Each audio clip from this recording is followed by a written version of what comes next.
So today we are starting the chapter The Tiger King by Kalki. Before you read, what is the general attitude of human beings towards wild animals?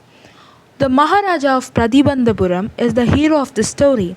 He may be identified as His Highness Jamedar General Kiledar Major Satavyagra Samhari Maharaja Di Raja Vishwabhuvana Samrat Sir Jilani Jung Jung Bahadur MAD, ACTC, or CRCK, but his name is often shortened to the Tiger King. I've come forward to tell you why he came to be known as Tiger King. I have no intention of pretending to advance only to end in a strategic withdrawal. Even the threat of a Stuka bomber will not throw me off track. The Stuka, if it likes, can beat a hasty retreat from my story. Right at the start, it is imperative to disclose a matter of vital importance about the Tiger King. Everyone who reads of him will experience the natural desire to meet a man of his indomitable courage to face. But there is no chance of its fulfillment. As Bharata said to Rama about Dasharatha, the Tiger King has reached that final abode of all living creatures. In other words, the Tiger King is dead. The manner of his death is a matter of extraordinary interest. It can be revealed only at the end of the tale. The most fantastic aspect of his demise was that as soon as he was born, astrologers had foretold that one day the Tiger King would actually have to die. The child will grow up to become the warrior of warriors, hero of heroes, champion of champions, but they bit their lips and swallowed hard. When compelled to continue, the astrologers came out with it. This is a secret which could not be revealed at all, and yet we are forced to speak out. The child born under this star will one day have to meet its death. At that very moment, a great miracle took place. An astonishing phrase emerged from the lips of the 10-day-old Jilani Jangjang Bahadur. Oh, wise prophets! Everyone stood transfixed in stupefaction. They looked wildly at each other and blinked. Oh, wise prophets! It was I who spoke. This time there were no grounds for doubt. It was the infant born just 10 days ago who had enunciated the words so clearly. The chief astrologer took off his spectacles and gazed intently at the baby. All those who are born will one day have to die. We don't need your predictions to know that. There would be some sense in it if you could tell us the manner of that death. The royal infant uttered these words in his little squeaky voice.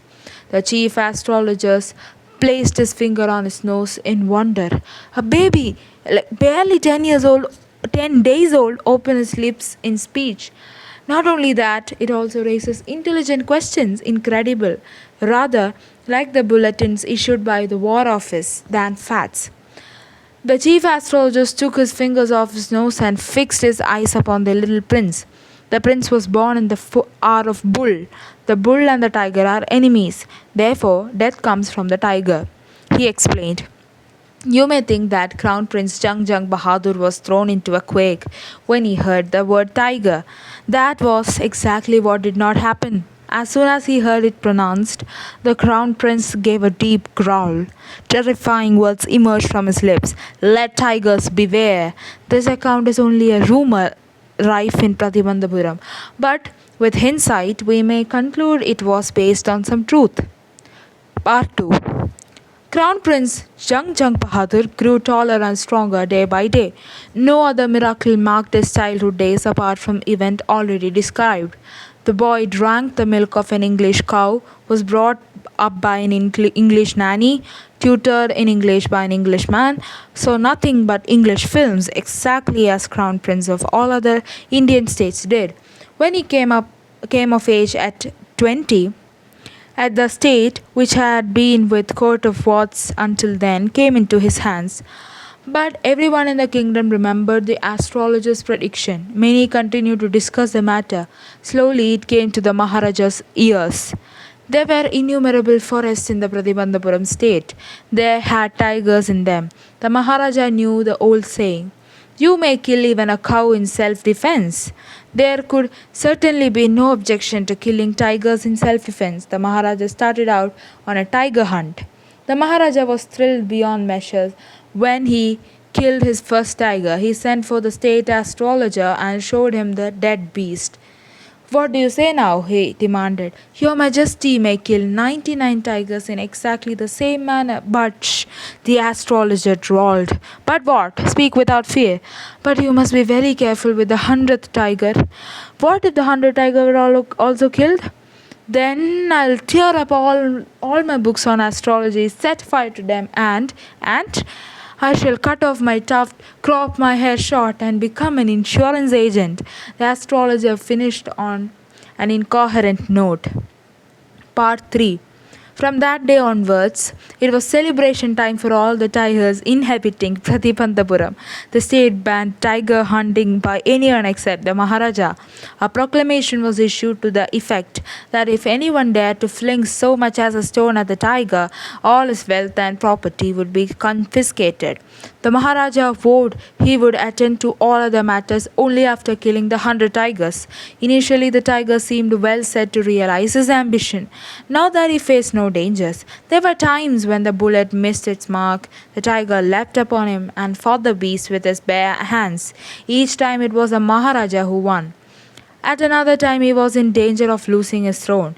A high-ranking British officer visited Pratipantapuram. He was very fond of hunting tigers and fonder of being photographed with the tigers he had shot. As usual, he wished to hunt tigers in Pratipantapuram, but the Maharaja was firm in his resolve.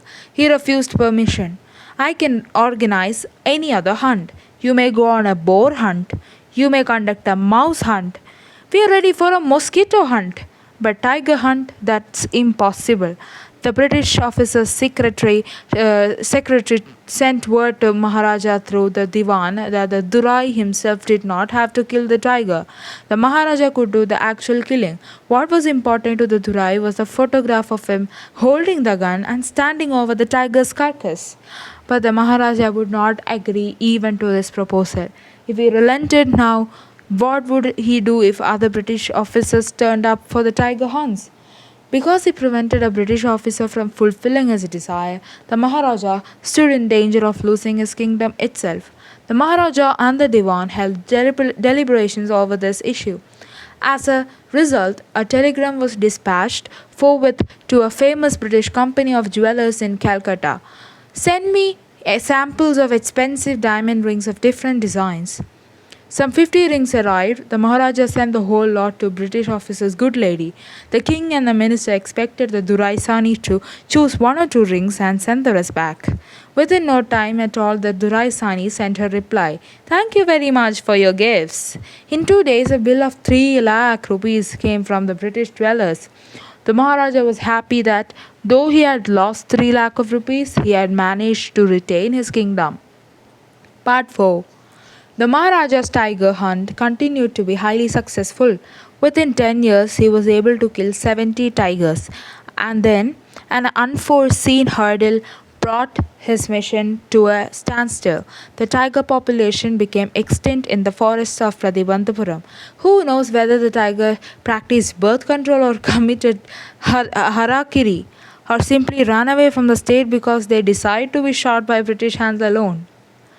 One day, the Maharaja sent for the Diwan. Diwan Sahib, aren't you aware of the fact that 30 tigers still remain to be shot down by this gun of mine? He asked, brandishing his gun. Shuddering at the sight of the gun, the Diwan cried out, Your Majesty, I am not a tiger. Which idiot would call you a tiger? No, I am not a gun. You are neither tiger nor gun. Diwan Sahib, I summoned you here for a different purpose. I have decided to get married. The Diwan began to babble even more. Your Majesty, I have 2 wives already. If I marry you... Don't talk nonsense. Why should I marry you? What I want is a tiger. Your Majesty, please think it over. Your ancestors were married to the sword. If you like, marry the gun. A tiger king is more than enough for the state. It doesn't need a tiger queen as well. The Maharaja gave a loud crack of laughter. I'm not thinking of marrying either a gun or a tiger, but a girl from the ranks of human beings. First, you may draw up statistics of tiger populations in the different native states. Next, you may investigate if there is a girl I can marry in the royal family of state with a large tiger population. The Divan followed his orders. He found the right girl from a state which possessed a large number of tigers. Maharaja Jung Bahadur killed 5 or 6 tigers each time he visited his father-in-law. In this manner, 99 tiger skins adorned the walls of the reception hall in Prathipantapuram Palace. Part 5. The Maharaja's anxiety reached a fever pitch when there remained just one tiger to achieve his tally of 100. He had this one thought during the day and the same dream at night, but this time the tiger farms had run dry. Even in his father-in-law's kingdom, it became impossible to locate tigers anywhere. Yet only one more was needed. If he could kill just that one single beast, the Maharaja would have no fears left. He could give up tiger hunting altogether. But he had to be extremely careful with that last tiger. What had the late chief astrologer said? Even after killing 99 tigers, the Maharaja should beware of the 100th. True enough, the tiger was savage beast after all. One had to be wary of it. But where was that 100th tiger to be found? It seemed easier to find tiger's milk than a live tiger. Thus the Maharaja was sunk in gloom. But soon came the happy news which dispelled that gloom. In his own state, sheep began to disappear frequently from a hillside village. It was first ascertained that this was not the work of Khadar Mayan Sahib or Veerasamy Naikar, both famed for their ability to swallow sheep whole. Surely a tiger was at work. The villagers ran to inform Maharaja. The Maharaja announced a 3-year exemption from all the taxes for that village and set out on the hunt at once. The tiger was not easily found. It seemed as if it had wantonly hid itself in order to flout the Maharaja's will. The Maharaja was equally determined. He refused to leave the forest until the tiger was found. As the days passed, the Maharaja's fury and obstinacy mounted alarmingly. Many officers lost their jobs. One day, when his rage was at its height, the Maharaja called the Diwan and ordered him to double the land tax forthwith. The people will become discontented. Then our state too will fall a prey to the Indian National Congress. In that case, you may resign from your post, said the king. The Diwan went home convinced that if the Maharaja did not find the tiger soon, the results could be catastrophic. He felt life returning to him only when he saw the tiger, which had been brought from the People's Park in Madras and kept hidden in his house. At midnight, when the town slept in peace, the Diwan and his aged wife dragged the tiger to the car and showed it into the seat. The Diwan himself drove the car and straight to the forest where the Maharaja was hunting. When they reached the forest, the tiger launched its satyagraha and refused to get out of the car. The Diwan was thoroughly exhausted in his efforts to haul the beast down off the car and push it down to the ground. On the following day, the same old tiger wandered into Maharaja's presence and stood as if in humble supplication. Master, what do you command of me? It was with boundless joy that Maharaja took careful aim at the beast. The tiger fell in a crumpled heap. I have killed the 100th tiger. My vow has been fulfilled. The Maharaja was overcome with elation. Ordering the tiger to be brought to the capital in the grand procession, the Maharaja hastened away in his car. After the Maharaja left, the hunters went to take a closer look at the tiger. The tiger looked back at them, rolling his eyes in a bafflement.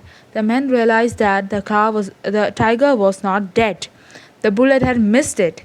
It had fainted from the shock of the bullet whizzing past. The hunters wondered what they should do. They decided that Maharaja must not come to know that he had missed his target. If he did, they could lose their jobs. One of the hunters took aim from a distance of 1 foot and shot the tiger. This time he killed it without missing its mark. Then, as commanded by the king, the dead tiger was taken in procession through the town and buried. A tomb was erected over it. A few days later, the Maharaja's son's birthday was celebrated. Then Until then, the Maharaja had given his entire mind over to tiger hunting. He had no time to spare for the crown prince. But now the king turned his attention to the child. He wished to give him some special gifts on his birthday. He went to the shopping center in Pratibandhapuram and researched every shop, but couldn't find anything suitable. Finally, he spotted a wooden tiger in a toy shop and decided it was the perfect gift.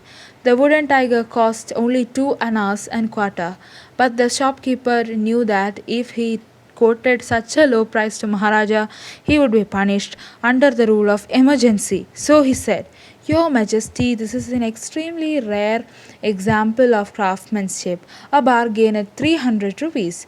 Very good. Let this be your offering to the crown prince on his birthday," said the king and took it away with him. On that day, father and son played with that tiny little wooden tiger. It had been carved by an unskilled carpenter. Its surface was rough. Tiny silvers of wood stood up like quills all over it. One of those slivers pierced the Maharaja's right hand. He pulled it out with his left hand and continued to play with the prince. The next day, infection flared in Maharaja's right hand. In 4 days, it developed into a separating sore which spread all over the arm. 3 famous surgeons were brought in from Madras. After holding a consultation, they decided to operate. The operation took place. The 3 surgeons who performed it came out of the theatre and announced, "The operation was successful. The Maharaja is dead." In this manner, the 100th tiger took its final revenge upon the Tiger King. So that's it for the whole chapter. Hope you enjoyed my reading and my narration. So if so, please do subscribe the channel and support us. We'll be back with another chapter. Till then, take care and bye bye.